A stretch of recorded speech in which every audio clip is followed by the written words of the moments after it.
Hey guys, it's Haley and welcome to another bookish video.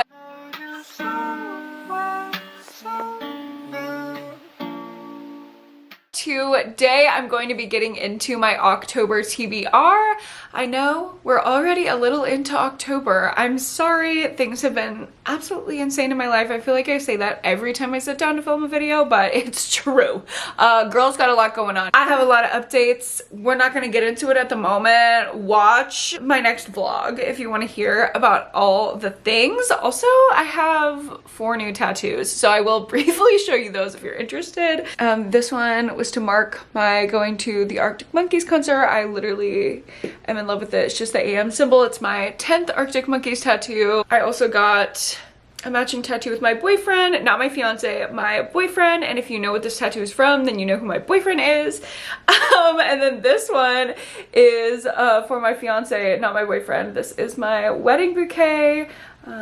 I literally love this one. It's my biggest piece and my favorite tattoo on my body, maybe other than Crying Lightning. And then I have this little bridge that's in Austin, and I'm in love with it too. So, tattoo reveal over with. Now let's go ahead and get into everything that I'm gonna be reading in October. Obviously, we gotta kick it off with my Haileyween TBR. If you're like, what the fuck is Haileyween? Yeah, not Halloween. It's Hailey-ween, bitch. I host a readathon every October called Happy Haileyween. It's just me reading books with my friends. No pressure. Nothing weird. I don't like readathons, okay? They make me anxious, but I do like my readathon because it's very low pressure and very spooky and very fun.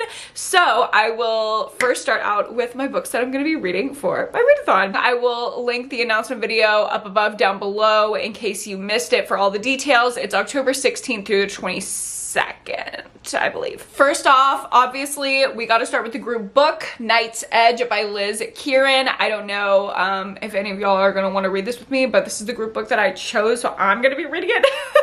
Hopefully enough people read it so we can discuss it. It is a YA horror about a girl who has a fraught relationship with her mother. She gets a girlfriend, and it's kind of about the creepy dynamics that happen as she introduces her girlfriend to her mom. Her mom like has a taste for human flesh or something like that. I don't know if it's like a vampire cannibalism, some kind of situation. I don't know. The synopsis is very vague, but it was giving me the same vibes as One Bloody Thing After Another, and that is one of my favorite books of all time. So hopefully this one works out. It is the group book. Next up, for the classic horror prompt, I'm going to be reading Coraline by Neil Gaiman, which is very cool. I've never read this before.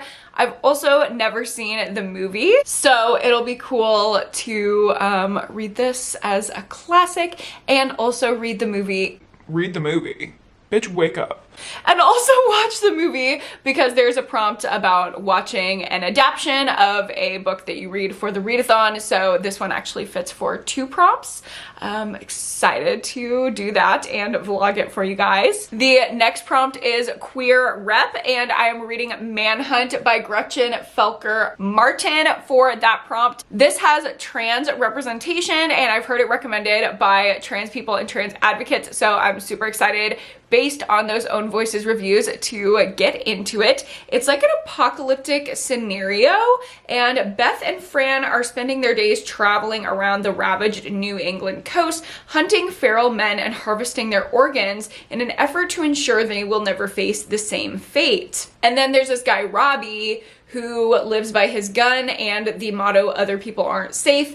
After a brutal accident entwines the 3 of them together, this found family of survivors must navigate murderous turfs, a sociopathic billionaire bunker brat, and an awkward relationship dynamic, all while outrunning packs of feral men and their own demons. So, trans representation, I believe the 2 women that we're following are trans women, and they run into this guy, and they have to try to survive an apocalyptic, horrifying world, and it's gonna have great commentary. What more could you ask for? The next prompt I have a book for is reading a book that takes place on Halloween, and for that I'm reading Dead Leaves by Keelan Patrick Burke. This is a little short story collection, and I believe a couple of them take place on Halloween. If not, they definitely take place in October, and that's like a part of the plot, which you can totally modify the prompts. Please, I welcome you to do that. But I am gonna have a recommendation video up soon about books that take place in and around Halloween that you can read for this prompt.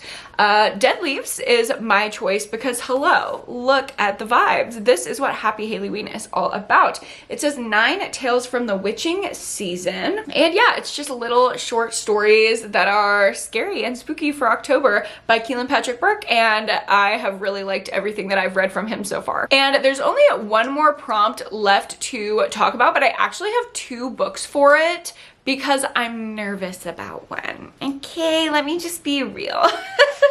I originally, for the BIPOC author prompt, wanted to read Don't Fear the Reaper by Stephen Graham Jones, but y'all, it's long. Okay, this is kind of a longish book. It's over 400 pages, and for a readathon, I don't know about that. It does fit the vibes, but it's long, and I didn't like the first book. I've heard that people like this one a lot, so I'm trying to keep an open mind. I loved the last maybe 10% of the previous book, so I'm hoping the sequel just picks up where I liked it in the action and expands on the stuff that I did like rather than the stuff that I didn't. I don't know, we will see. Hopefully I don't DNF this, but if I do, I have a backup, and that is When the Reckoning Comes by LaTanya McQueen, and I'm super excited to read this. So this is following the story of Mira and Celine, who were best friends growing up, and Mira is a Black woman, and she's coming back to see her childhood best friend Celine, who's white, get married, but she's getting married at this venue with like sketchy slavery plantation history, just like not the vibe. Okay, I'm getting married in a historical mansion in Texas, and I literally made a point to ask about the history of the location when I was doing my venue tours. I was like, Listen, can anybody tell me what was going on here in the 1800s? Because I'm just a little nervous. Like, this is Texas after all. and I just really feel like that mars your beautiful wedding day. But apparently Miss Celine did not do that because she's getting married at this racist ass place, and I guess there's gonna be like horrifying things coming up. Dark elements of the plantation's past. Slaves that were tortured mercilessly. So as the weekend unfolds, they're forced to acknowledge their history together and save themselves from the horrors that are to come. See, this is shorter and sounds much more interesting and faster paced than Don't Fear the Reaper. I am going to try to read both of them, but I don't have hope for Don't Fear the Reaper. I'm going to be real. So that is my Haileyween TBR. I also do have an October book club pick for my Pretty Girl Book Club over on Patreon. If you want to join my book club, we read thriller and horror books and we discuss them every month, and we have fun little sprints and fun little times. You can do that. It's linked down below. My top 2 tiers get access to my book club. In October, we're going to be reading The Quiet Tenant by Clemence McCallum. Don't ask me. Don't ask me to pronounce anyone's name ever. And this is a thriller that people in my book club are literally loving. Like, everyone was telling me to read it. So I said, period, let me put it on the poll, and we'll see if we're gonna read it next month since it was so popular, and they voted for it. It was actually a really close race in the book club poll, which I get so excited about. I'm like on the edge of my seat waiting to see what wins, and I'm so glad this one won since everyone was so excited for me to read it. Oh, a sticker just fell out of my book. Look at how adorable. I got this book on Pango and someone included stickers. That's so sweet. Also, the copy that I got it said signed copy, and I pulled it out. Please tell me how that's a signature. Miss Clements or Mr. Clements or Clements. What's going on? Because this I would not call a signature. That I would call lazy. Anyway, let's get into the synopsis of The Quiet Tenant. It's a pulse-pounding psychological thriller about a serial killer narrated by those closest to him. Okay, so it's giving Notes on an Execution. His 13-year-old daughter, his girlfriend, and the one victim he has ever spared. Ooh, he's a kidnapper, he's a serial killer, he's murdered 8 women, and there's a 9th earmarked for death. But when his wife dies, he and his daughter are forced to move, and he has no choice to bring his captive along with them, exposing the fact that he is a serial killer. Why is this giving like My Lovely Wife, Still House Lake, Notes on an Execution? Like, I've loved all of those books, so I feel like that's a really good sign for me to enjoy this month's pick. And just to break up the horror and thrillers a little bit, I do have a couple romance picks on my TBR. Okay, hello? Hopefully, if I'm not out of focus this entire time, that would be an actual tragedy. To break up the horror and thriller just a little bit, I have a couple romances and a cozy on my October TBR that I can choose from if I start getting overwhelmed with the darkness and spookiness, although I don't think I will because those are my favorite things to read, but we will see, we will see. Sometimes you never know, you might need a palate cleanser. So the first one I have is still a little bit spooky, and that is Cackle by Rachel Harrison, and I've heard really great things about this book. We are following a girl who I believe just got out of a long-term relationship, and she is trying to like start over her life or something. She moves to this cute little cozy town, and she befriends the local witch that like everyone else in the town is afraid of, but she gets involved with her and she likes her, and things happen from there. And then I have some more traditional non-spooky romances. First of all, when y'all see this cover, you're gonna be like, of course, Hailey was attracted to this. Can we please look at this man? Can we please look at him for a hot moment? A hot moment, truly. Oh my God. Oh, look at that man! I'm gonna read Practice Makes Perfect by Sarah Adams. Self-explanatory. I love a tatted little bad boy. And if you've ever seen a picture of my fiance, you're probably like, she's lying. No, that just speaks to how much I love Cameron. He is not my typical type, so you know his personality was really giving. But this man, I don't need to know. I don't need to know. Maybe I need some measurements, but other than that. Anyway, I've never read a romance by Sarah Adams, so I'm excited to get into her writing. It says that this book is about Annie, our little girlie on the front here, and she is on her quest to find her perfect match. Someone who complements her happy, quiet life running a flower shop. But everyone knows everyone in the hometown and the dating prospects are slim. But she starts to think the problem might be her when she overhears her latest date say that she's boring. And she has the perfect person to be a tutor for her to be a little bit more flirtatious and fun. And that is Will Griffin, the sexy, tattooed, and absolutely gorgeous bodyguard. He has one personal objective on the job: stay away from Annie. But now he's tasked with helping her find the love of her life. But he will take no part in changing the sweet and lovely Annie. Amid steamy practice dates and strictly educational tutoring, Annie discovers there are many more layers to Will than his usual stoic attitude. As the lines of their friendship are dangerously blurred, she reconsiders her dream guy, and maybe her love life doesn't need to be perfect, it just needs to be real. Okay, well, that's adorable. Hopefully I can get to that. Hopefully I'm in a romancy mood at some point, because I actually would love to get into that book. The other one that I have looks not up my alley, but based on what the TikTok people have said, this is in fact up my alley. And that is Icebreaker by Hannah Grace. And I know you're probably thinking, Hailey, save it for winter. Okay, we're not quite there yet. We're in fall. I get it. But have you heard about the things that are in this book? Have you seen the TikTokers showing the pages of this book? It looks all nice and innocent, like ice skater, hockey player, sporty little romance, but like it's smut, okay, the entire time. This thick ass book, just smut, so that is what I'm into. And all the rest of these books are just more horror and thrillers that I am excited to get into. So let's get into it. I don't think I'll be getting to all of these because there's just a lot, like way too many for me to read in 1 month, but I'm gonna try.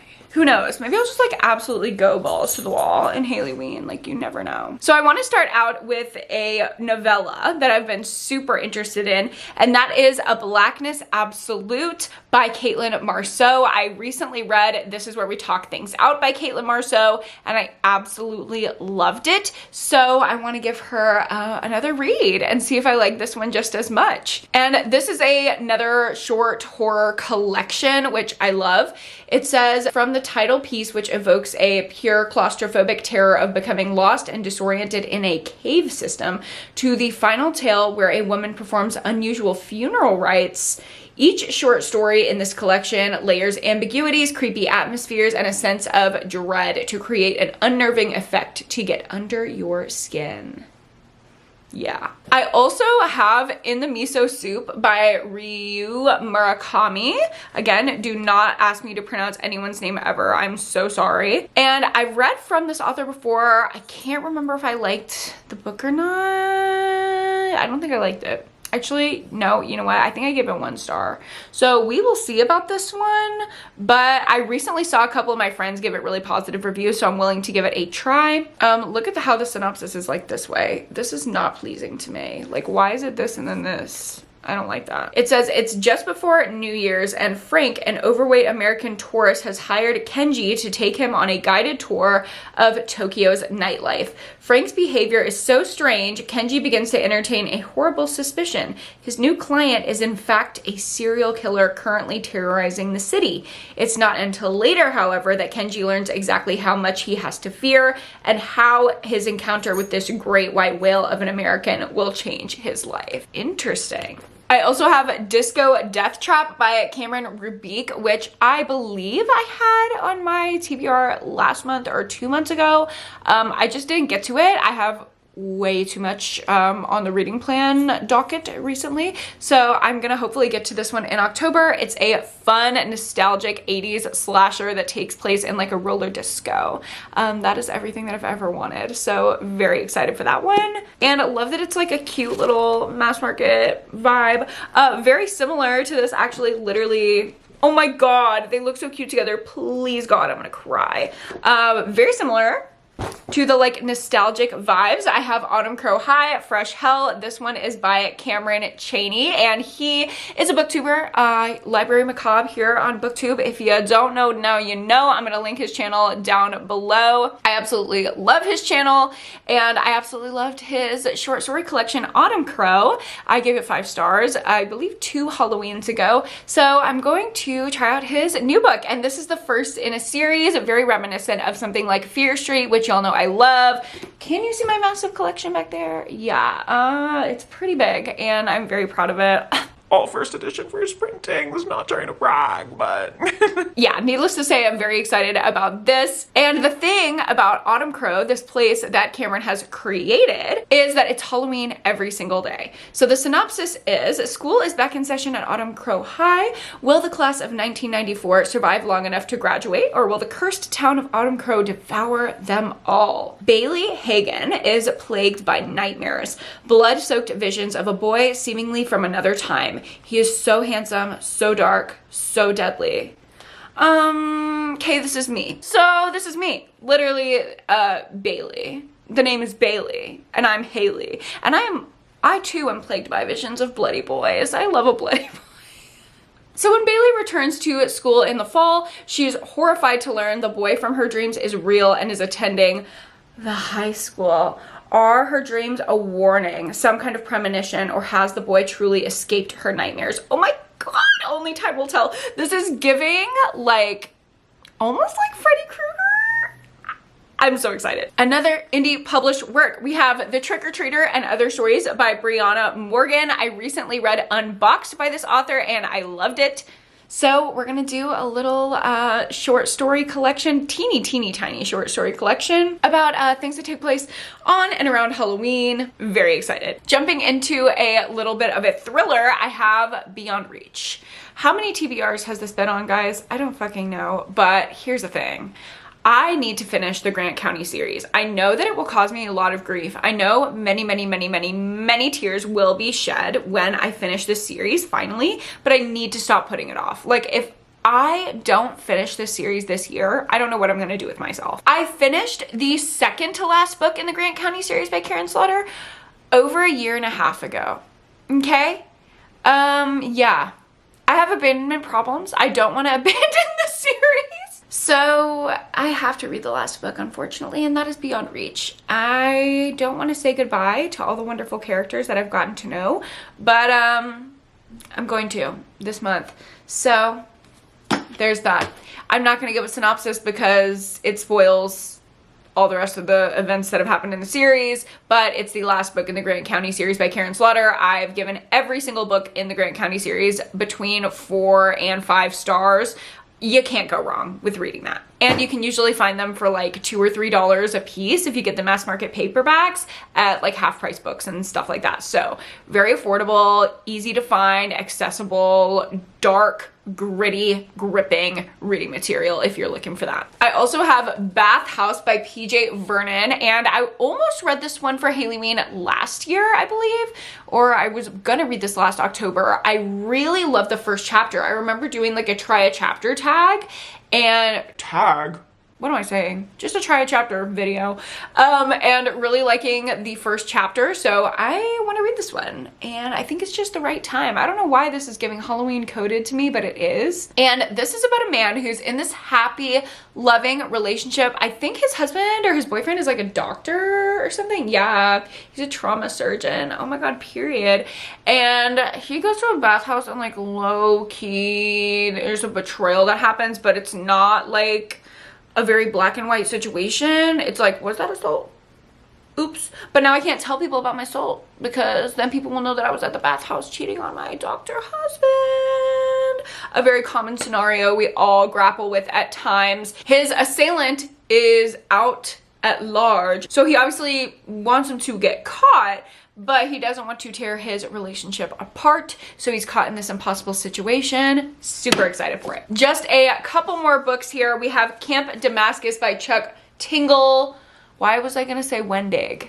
Is Chuck Wendig a person? Did y'all hear Boba talking to me just now? She literally went, oh. Like, she doesn't fucking know. Yeah, Chuck Wendig is an author. The Book of Accidents is by Chuck Wendig, but this is not. This is by Chuck Tingle. This is another gay horror book because, hi, welcome to me. It's about the most effective, quote unquote, gay conversion camp in the country where a life free of sin awaits. But the secrets behind that success is anything but holy. Okay, demonic conversion camp, gay commentary vibes. Also heard really great things about that one. And the last book that I have on my October TBR is A History of Fear by Luke DeMoss. And this one I've heard phenomenal things about. Actually, since the beginning of the year, I've been having people tell me, read this book. Something about it was just giving October coded, so I saved it for this month. It is an eerie literary suspense debut tracing the harrowing downfall of a tortured graduate student who has been nicknamed the Devil's Advocate for his sensational crime, murdering a classmate and claiming the devil made him do it. So it's kind of giving, I know people hate this term, but dark academia. Okay, it's kind of giving dark academia. It's kind of giving, like, I don't know, a little bit of The Exorcist, like the body and the blood. I don't know, like the devil made me do it. It's just like creepy. So I think it's gonna be my good little Halloween vibe. That's it. That's all she wrote. Those are all the books that I have on my little stack to choose from to read in October. I really hope you guys enjoyed this video. Let me know if you're going to be reading any of these books in October and if you're going to be participating in Happy Hailey-ween. I really hope you are. Subscribe, stick around for that and all the fun that will come along with it. Sprints, watch-alongs, daily vlogs, many things will be happening. Recommendation videos, woohoo. So, like this video if you liked it. I already said subscribe. What the fuck else do I have to say to you? Oh. Don't forget to go to therapy and read a book this week. And I will see you guys in my next one. Bye!